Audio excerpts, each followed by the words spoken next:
Good morning, good afternoon, or good evening, depending on where you are in the world. And welcome to today's panel, Collecting and Analyzing Intelligence About Potential Threats, brought to you by the Dark Reading Virtual Event and broadcast by UBM. This panel is sponsored by Recorded Future and ThreatConnect, and I'm Kelly Jackson-Higgins, the Executive Editor of Dark Reading. I will be your moderator today. I just want to go through a few logistics announcements first. The slides advance automatically throughout the event. You can also download a copy of the slides by clicking below the media player. At this time, we recommend you disable your pop-up blockers. You can submit questions to our presenters anytime by typing them into the Q&A window. If you experience any technical problems, please type your issue into the Q&A text area, and we'll be glad to offer one-on-one assistance. You can also feel free to keep the conversation going in the group chat. We'll be going there after the discussion. That's in the virtual event auditorium. You can actually have this webinar and the virtual event open at the same time in separate browser windows. Be sure to join us there afterwards as well. So I want to first introduce our panel for collecting and analyzing intelligence about potential threats.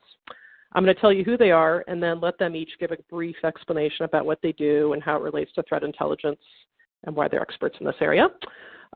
So with me today, for starters, is Kareem Hijazi, founder and CEO of Prevallion. Welcome, Kareem.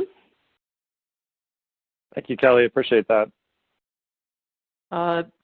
Next up, we have Greg Tim, who's the Chief Information Risk Officer for the Financial Services Information Sharing and Analysis Center, better known as FSISEC. Welcome, Greg. Thank you, Kelly. Happy to be here. We have Alan Liska, who's a Solutions Architect with Recorded Future. Welcome, Alan. Welcome. Thank you, Kelly. Excited to have this conversation. And last but not least, we have Alex Valdivia, who's Senior Threat Intelligence Research Engineer with ThreatConnect. Hey, Alex. Hi, Kelly. Thanks very much for having me. Thank you. So I'm going to hand it to Kareem first, who's going to tell you a little bit about his area of expertise. We're going to keep it really brief because we have a lot of things we'd like to get to today. So if you want to read more about their backgrounds, you can click on the Speaker Bios tab. So I'm going to hand it to Kareem to tell you a little bit about himself.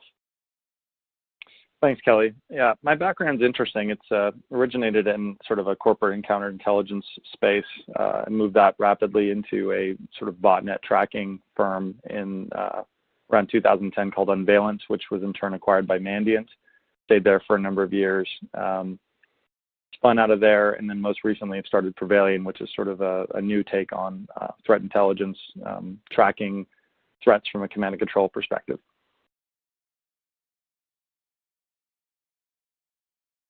Great, thank you, hi, Greg.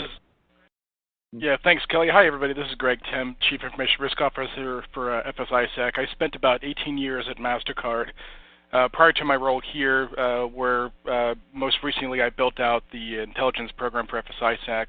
Here at FSISEC, I've also helped to grow our intelligence program, build out our security capabilities, and also act as a trusted security advisor. So I have a Chief Product Office that reports into me as well. Thank you. Great. Alan? So part of my role at Recorded Future is to help our clients automate the process of integrating threat intelligence into their workflow. So I spend a lot of time in different platforms and getting the right intelligence and the right information that each individual user needs where they need it. Great. Alex? Yeah, so before ThreatConnect, I did a lot of sort of phishing takedowns, brand protection, and some hacker chat room monitoring in a SOC. But currently I'm on the research team at ThreatConnect, and to put it briefly, we use our platform to collect data and enrich that data and produce threat intelligence that some might refer to that as threat hunting. We call it that. And we share that threat intelligence with our users to help them defend against those threats. Great. So as the audience can tell, we have a really nice mix of perspectives here with our panel. So I think that's going to make this really interesting. So thank you guys for sort of giving that info. And I'm going to just get started here to kind of set the table. we've heard so much about the term threat intelligence the past few years. There was one year at RSA where it was literally the key buzzword.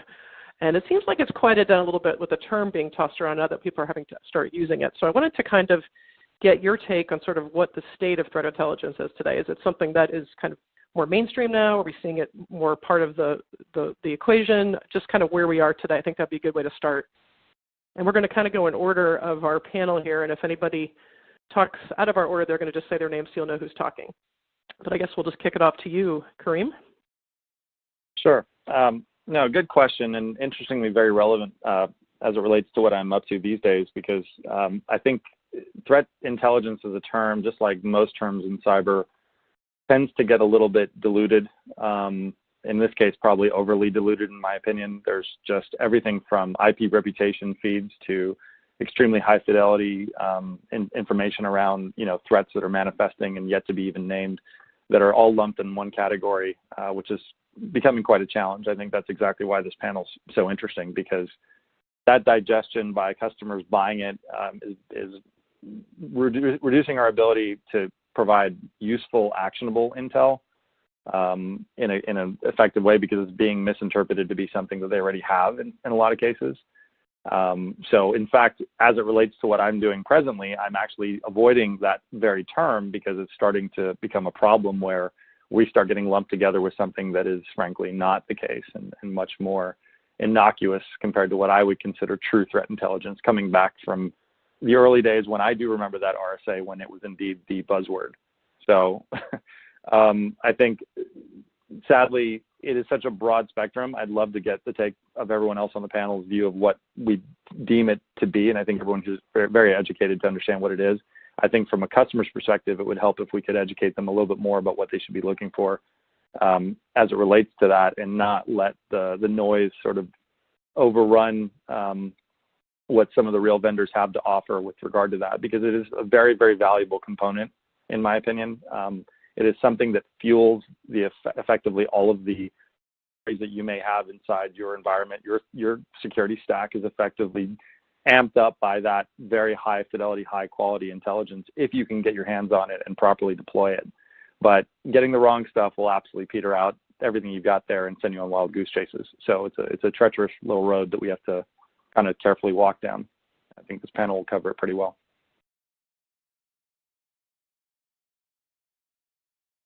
Yeah, so Kelly, this is Greg. I'll go next and just give my perspective. I definitely agree with several points there that Kareem made. Anybody that attended RSA this year, this past April, definitely there's not a shortage of vendors out there that are trying to solve for this problem. Definitely a lot of VC money flooding into the space as well. One of the things I would say is that it's not being thrown around as much as it was in the past around the term threat intelligence. I think we've evolved definitely around what threat intelligence means.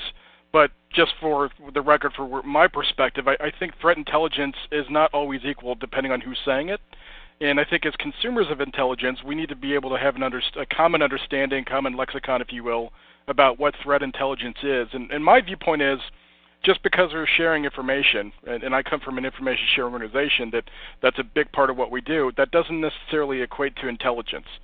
Information sharing, in my opinion, is more or less the building blocks of threat intelligence, but you still have to be able to analyze that information that you have and be able to apply it to something that's meaningful to you to really understand whether it's relevant or not to you. And if you're talking about threat actors specifically, it's typically more likely a human that is behind a keyboard that's doing something. They have the intent or the capability to attack you. So you have to be able to look at the information that you have in front of you and apply that to your environment and figure out, is that threat actor likely to go after you or not, based off of their intent and capability.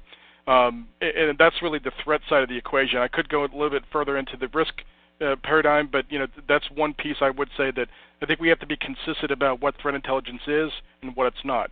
Information sharing, of course, is an essential component to us getting better around finding out what's out there, sharing information. But in my opinion, it's one of the major building blocks of threat intelligence.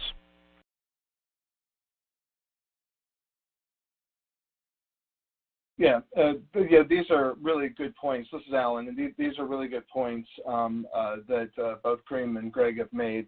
I think we also have to look at the consumer side of threat intelligence when we're trying to determine what threat intelligence is and what the state is today, because there's a whole lot of really good threat intelligence out there, and there's a lot of not so good, what people term threat intelligence out there.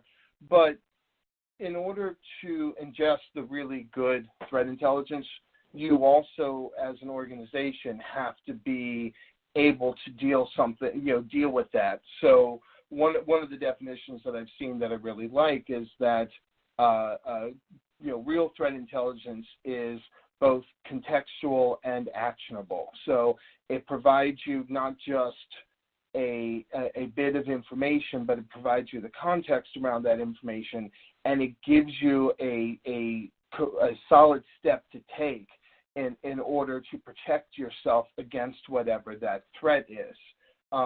So in other words, it's not enough to know that this IP is maybe bad. You have to know why it's bad, who's behind it, and all that other information in order to be able to take the right step. Do I block this at the firewall? Is this something I put into my proxy? What do I do with this, and how do I need to handle it? And then you need to then be able to take those steps.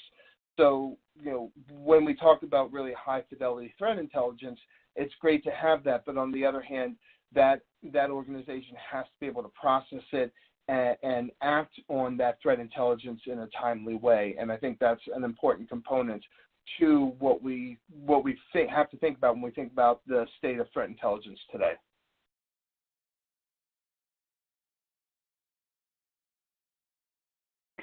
Hi, this is Alex. So I guess my 2 cents, I agree with a lot of what everyone said before me, but I think Greg hit on relevance first, and that's kind of a big thing, I think. The semantics of what threat intelligence is, as long as you're kind of in agreement that it's about context and it's about more than just, from an analyst perspective, I just don't want a flat list of indicators. I want some context around those. To me, it's important to be able to, threat intelligence helps me pivot to other related indicators within a known data set, or to create some kind of hunting mechanism where I can be alerted on indicators in an environment so that I can find previously unknown things and be more proactive that way. So that's kind of my take on what threat intelligence is, but I think as long as everyone is in agreement that it's about context, and also that it's not going to matter how big that set of data is, as long as you are seeking what is relevant to you, you're still going to cut that down quite a bit. So I think to some extent it's good to kind of set a definition, but also it's not worth spending a ton of time over semantics about what threat intelligence means. You guys each touched on something that I think is really important here, and I don't know who said it first, but basically not all threat intelligence is equal, and that information sharing is not the same thing.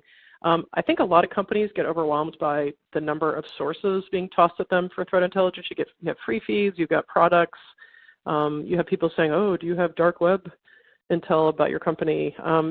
They're constantly being inundated with, you need this information, you need this information.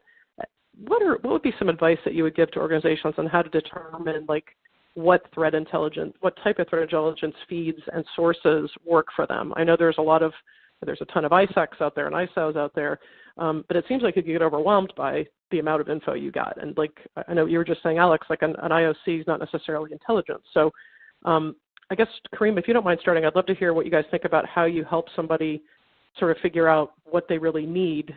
Where's a good place to get threat intelligence that actually applies to them? Sure, Kelly. Yeah, great point. Good segue from what Alex was referring to. So a couple of ways to approach this, and I think is just good practice here, is understanding the method and the methodology, if you will, of how it was derived is probably one of the most important pieces of discovering whether this is useful or not, just as a very beginning point to going forward. As it relates to tying into the dark web statement you made, this is sort of buzzwordy. I think that's going to be our next one we're going to have to contend with as far as being the next wave of interest. However, the quality that is going to be questionable, because if it's simply just scrapers pulling information off based on some sort of fuzzy string and sort of very, very rudimentary ML, machine learning, or AI, just to be able to say, hey, I think I found some sentiment analysis here. I found your company name misspelled in some sort of weird chat log on Pastebin somewhere. That's just not enough. I mean, you've got to get some context here to be able to have a little bit more of a rumor verification of what you might be finding. So the empirical evidence around IPs are interesting. In our experience, we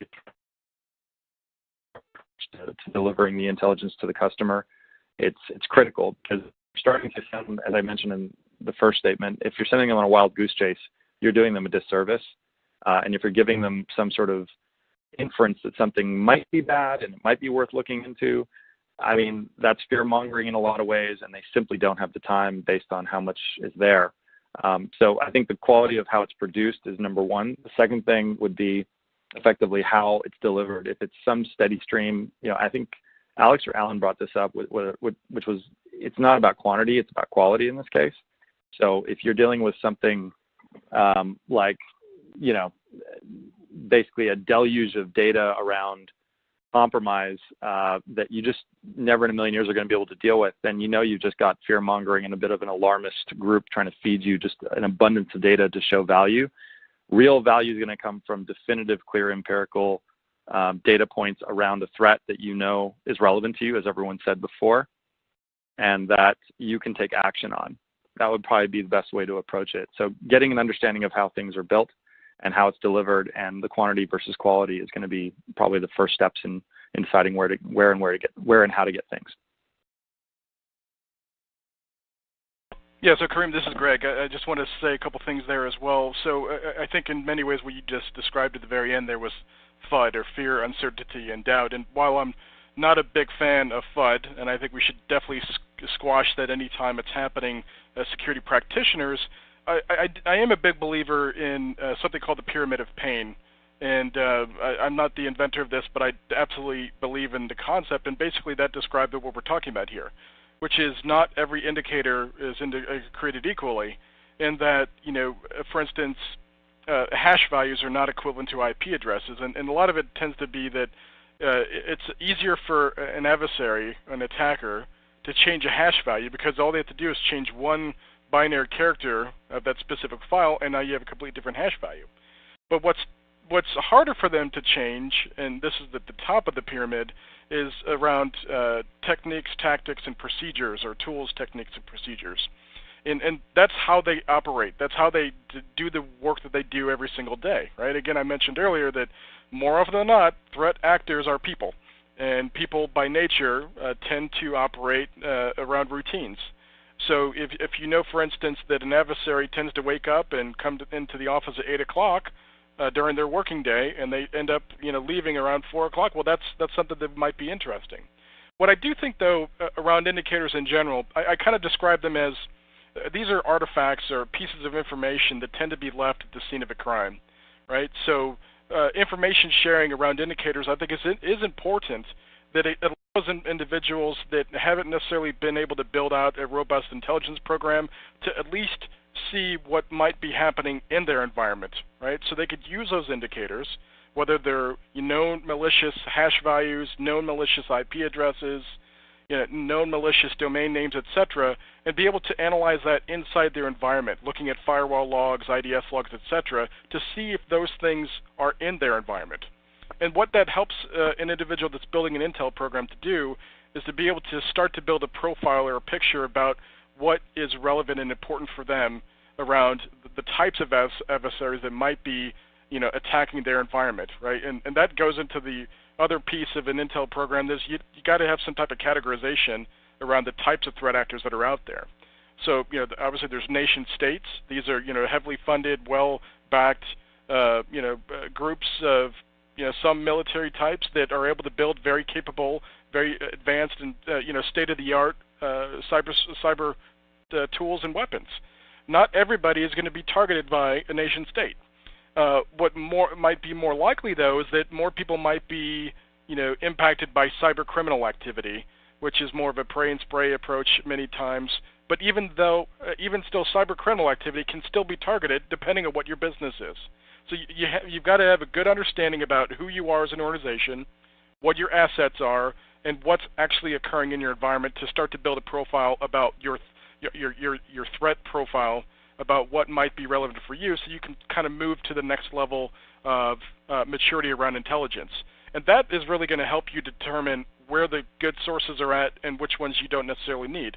It doesn't necessarily mean, though, that because this threat intel source is not good for you, that it's not good for somebody else. You really just have to look at yourself and understand what's out there and what do you actually need to accomplish the goal of building threat intelligence for your environment. Yeah. This is Alan, and Greg is absolutely correct. You can't bring in third-party threat intelligence effectively if you don't know what your organization looks like, if you don't know what your assets are, if you don't know what you're trying to protect, if you don't understand where your organization is heading, where it's moving to, what technologies it's going to adopt, etc. You need to have that profile first, and then augment that with third-party threat intelligence where you see potential weaknesses. There are many times where I've walked into an organization and they want to bring in, they want to set up a threat intel team, and they want to and they want to bring in a great deal of third-party threat intel, but they're not doing some of the basics such as routine vulnerability scanning, and they don't have a patch management plan in place, right? And so yes, you can do all that, and it's very good, if you've got the resources to be able to build out a threat intel team and ingest third-party and threat intelligence. But you have to you have to know what your organization looks like, what your weaknesses are, what your strengths are, in order to be able to apply it effectively. In a sort of a real life example, I used to do pen testing and security surveillance, and I couldn't tell you the number of data centers that I would walk into that had incredibly protected front ends. You've got the fingerprint scanners, and you have man traps and all this other stuff. And behind the data center, you have a back door propped open so that the data center employees could go out and smoke and get back in. And threat intelligence is very much the same way.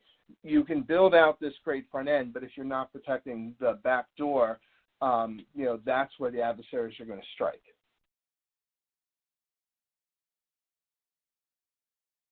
Hi, this is Alex. Yeah, I don't know that there's much more I can add. I agree with pretty much everything that Kareem, Greg, and Alan have touched on. Definitely, I would suggest to reach out to an ISAC, an organization like Greg's. They're a very valuable resource. Also, take advantage of whatever, if you're looking at specific feeds or vendors like that, take advantage of the way that they categorize and kind of tag their information and use, once you're able to look internally and build out some kind of a profile, look at their information against that profile, right? So in terms of industry vertical or types of threat actors that you might be more interested in. And then lastly, I think part of evaluating your own assets, it's not just, maybe products or services that you already have in your environment, but also I think the capacity for having team members that will be able to stand up the process and actually build out the process itself. I think that has to go into consideration as well, because oftentimes people, we'll talk to people that are like, all right, we got, X, Y, and Z tools, and now what? So now we have to go back and say, like, well, let's talk about what's important and what's relevant to you. So I think that's another important consideration.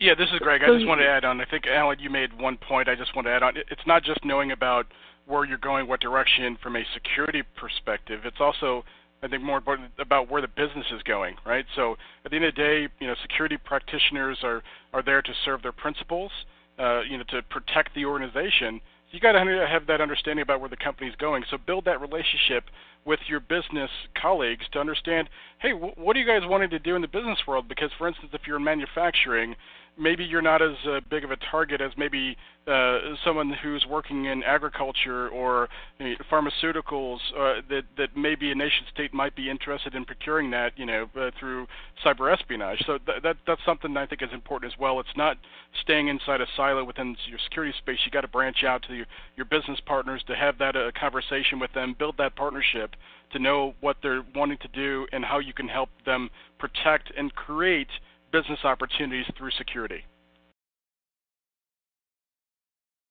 I'm wondering if you guys could talk about sort of, there's so many different technologies out there now that we're hearing a lot about as well to go with threat intelligence, the SOC. The machine learning was probably the big buzzword at RSA this year, for example. We hear a lot about, the need for automation. Is there a role today for organizations who are starting to sort of, deal with, sort of managing and gathering intelligence and trying to apply it to their environments? What is today kind of the role for automation and even machine learning?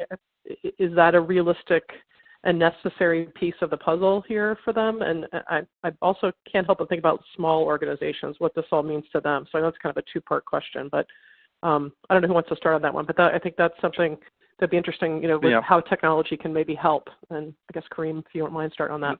Yeah, no problem. Yeah, that's a great point. So I think there's tremendous promise in machine learning and artificial intelligence and deep learning, and there's a few other sort of caveats to that.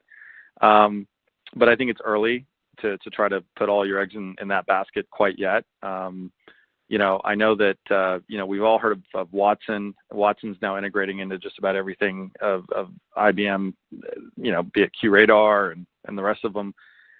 With again, great intent. And I think that there's probably a lot ahead for us to look forward to with it. But I don't think it's something that we would say we're ready to see SOCs without any kind of real analysts at the helm yet.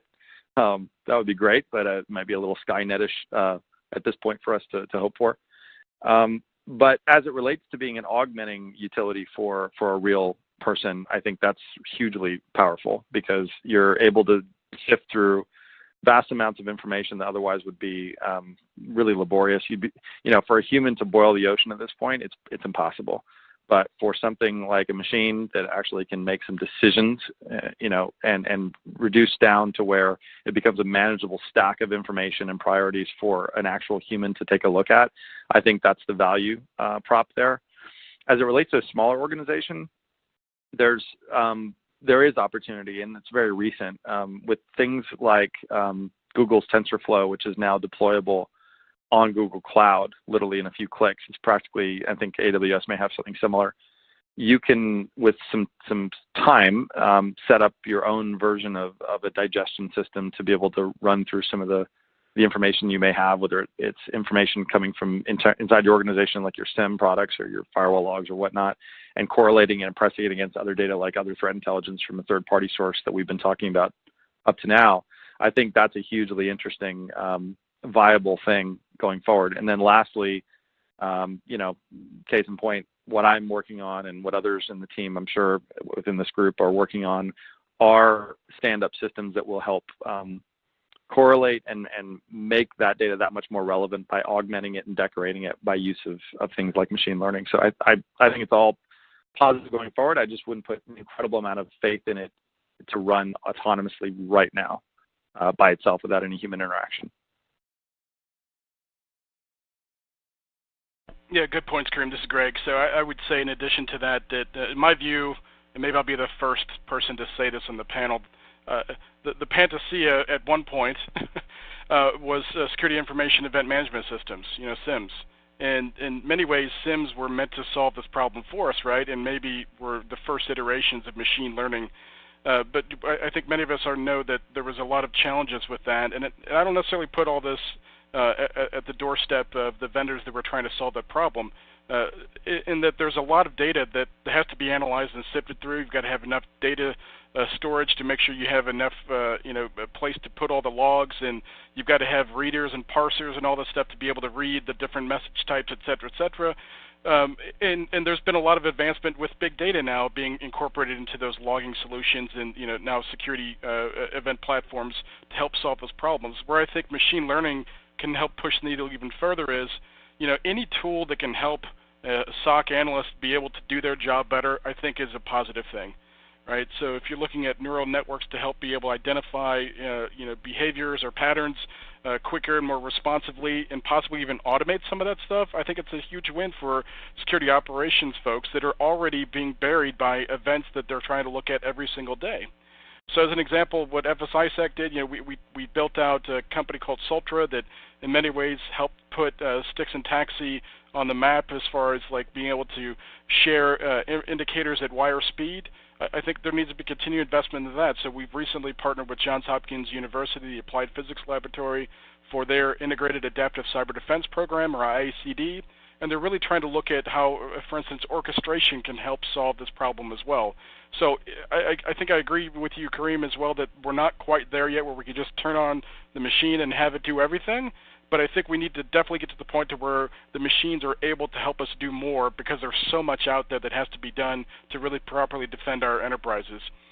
There's definitely no shortage in attacks that are still occurring, so that tells me that there's still plentiful opportunity to continue to advance this cause. Yeah, this is Alan. Kareem and Greg are spot on. I've never walked into an organization that said, oh, I need to use threat intelligence and especially machine learning build-outs in order to replace employees. Right now, every SOC that I go to, every threat intel analyst I go to, every vulnerability management team that I talk to, they're all overwhelmed. They have so much more work to do than they can accomplish in the time they have available to do it. What threat intelligence should do is, and combined with machine learning, is help them more efficiently do their job, help them better prioritize patching of vulnerabilities, help them better prioritize threats that are appearing in their SIM, help them better correlate and identify potential phishing attacks before it gets to the users. That's what good threat intelligence and combined with good artificial intelligence and machine learning does and should do really well, is make everybody more efficient at what they're doing. So rather than as a replacement, it's an enhancement. It gives these teams the ability to succeed or be more effective at their job.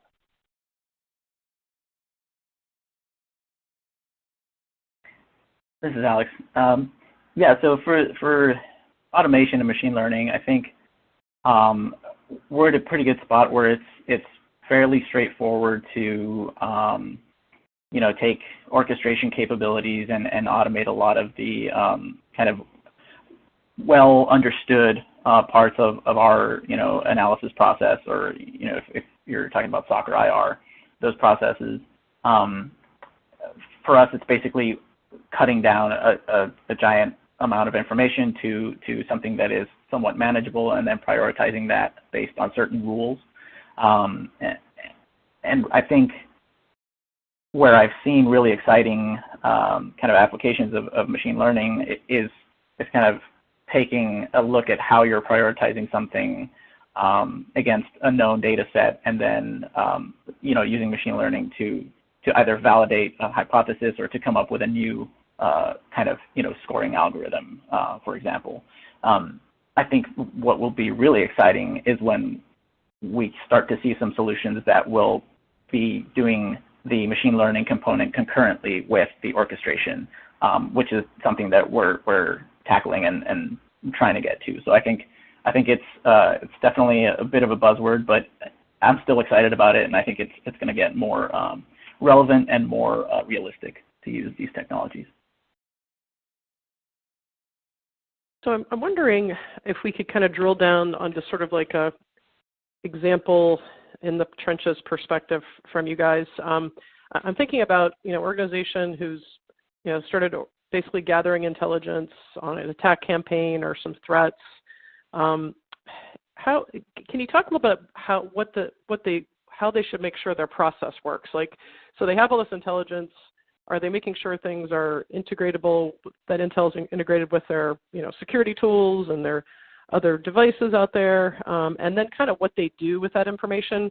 I think it'd be helpful, useful for our listeners to kind of, our audience to kind of get a real world example, kind of, what you do with this stuff when you actually get it. And maybe you could talk from your experiences. I know, Greg, for example, with FSISAC, and I know, Alex, you actually use your platform for your company, so you might have some insight there as well. But I'm going to go ahead and start with Kareem since we haven't heard from him for a few minutes. But just kind of giving, how-to kind of perspective. I think that would be really useful.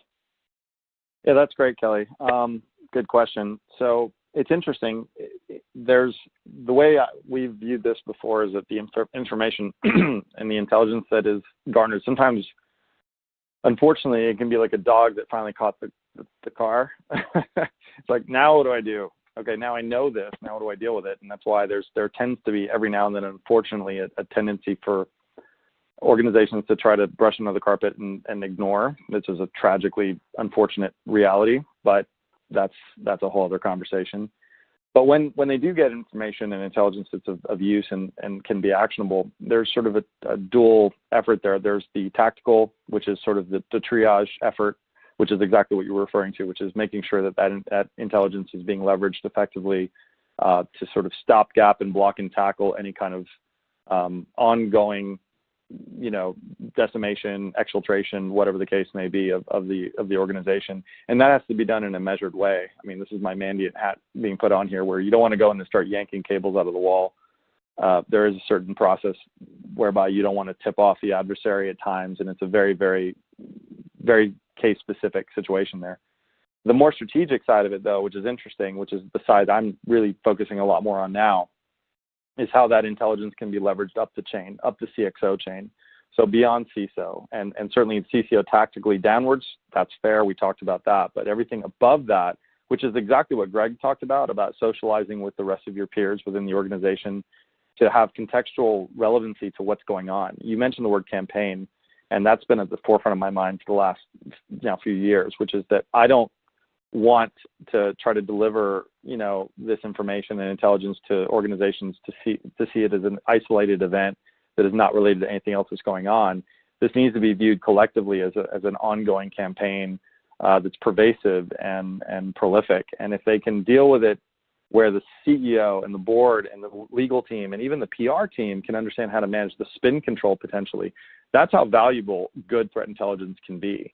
You can literally get to the point where you're leveraging information to where you literally know how to navigate and sort of walk through those murky waters of a compromise that's already happened, a post-mortem scenario, and then hopefully in cases, where you can kind of preempt it and not get yourself in hot water to begin with.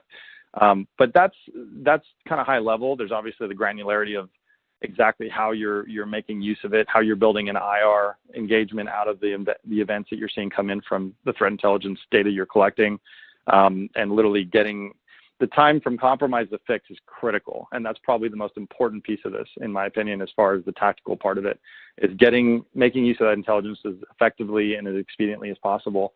And then all the other nuanced parts, which have to do with the messaging around the compromise. And that's how that threat intel can help as well.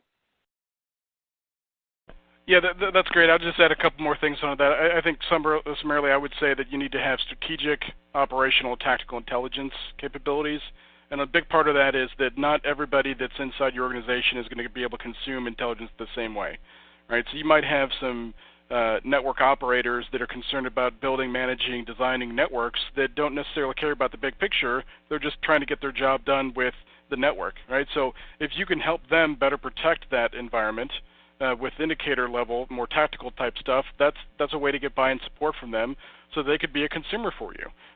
Further up the chain, you may not necessarily be able to paint the big picture for a senior exec, but you can help them make sure that when there's a critical patch or vulnerability out there, that they have the capability to know what it is, how it might impact their organization, and be able to use intelligence so that they can actually devote resources to make that happen. And then the last point around strategic is kind of very much what Kareem said, is that you could even get to the point where the threat intelligence can actually be used to inform strategic business decisions. And that's kind of the holy grail of an advanced threat intelligence program when you've gotten to the point to where that's occurring in your environment. But you don't have to start there. Start small, get some quick wins in, use the technology you have around you. You don't have to build it perfectly either before you start getting some wins.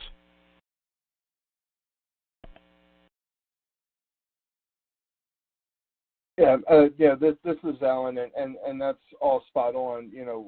I'll add that one of the things that we need to learn, and this has been sort of touched on a couple of times, one of the things we need to learn in security in general is that we need to learn how to talk to business people in a way that they understand. And threat intelligence can absolutely help you with that, and that's where you divide up that tactical, strategic, and operational intel. At the tactical level in IR, you need to know what indicators you need to block and what rules you need to put in place, and then tie that in operationally with who those belong to, what the team is, etc. To understand what steps you need to take. But at the strategic level, you need to convert if for lack of a better term, the ones and zeros to here's the business case. Here's why this is bad. Here's why this was bad. Here's what we blocked. Here's what we potentially saved our organization, money-wise or, PR-wise or whatever. You need to be able to translate those ones and zeros to numbers or to a business case. Yeah, this is Alex. I guess, I don't know if we can look at slide 4 on here, and I could just touch on that real quick. I think for a lot of people that I've spoken to and we've spoken to, it's helpful to have some kind of framework as a reference, especially when you're just getting started. It can be really overwhelming, and so sometimes we can look at something like here we see the intelligence process or the intelligence cycle. It's pretty self-explanatory, so I'm not going to explain all the things in there, but it is, it's kind of different phases, and it iterates, and so we kind of walk through these with our own processes and help others maybe stand up their own processes in terms of planning, collection, etc. So I just wanted to kind of refer to that and offer it up in case anybody finds it useful. Thank you. So as I was afraid of, we ran out of time to go through all the questions we wanted to talk about topics, but I'm hoping we can get the audience to join us in the auditorium group chat, which is inside the virtual event. The panelists and I are going to head over there after we get off this session to keep the conversation going. So I hope you'll join us and ask any questions you may not have addressed yet. I also wanted to be sure you check out the virtual zones. There's plenty of resources there that align with some of the things we talked about today, and there'll be experts standing by to chat with you in those locations. So I want to thank our panel. And I wanted to thank you all for attending today. Our session, Collecting and Analyzing Intelligence About Potential Threats, which was brought to you by Dark Reading and UBM and sponsored by Recorded Future and ThreatConnect. For more information on today's session, you can visit any of the resource links available below the media player window. And within the next 24 hours, you're going to receive a personalized follow-up email with details and a link to today's virtual presentations on demand. Also wanted to make sure you noticed in the content area, insecurity, we have an insecurity section in the virtual event environment. We'll have keynote sessions up there from last year available on demand for viewing, located in the auditorium and tagged insecurity. Plus, you can now register for this year's Insecurity Conference, which will be held in Chicago in October. This session is copyright 2018 by UBM. The presentation materials are owned by or copyrighted by Dark Reading, and the individual speakers are solely responsible for their content and their opinions. Up next in the virtual event is our final panel of the day, How to Respond to Online Attacks and Compromises. All of the sessions today are accessible in the virtual event auditorium. On behalf of our panelists, I'm Kelly Jackson Higgins. Thank you for your time today, and we'll see you at the rest of the virtual event.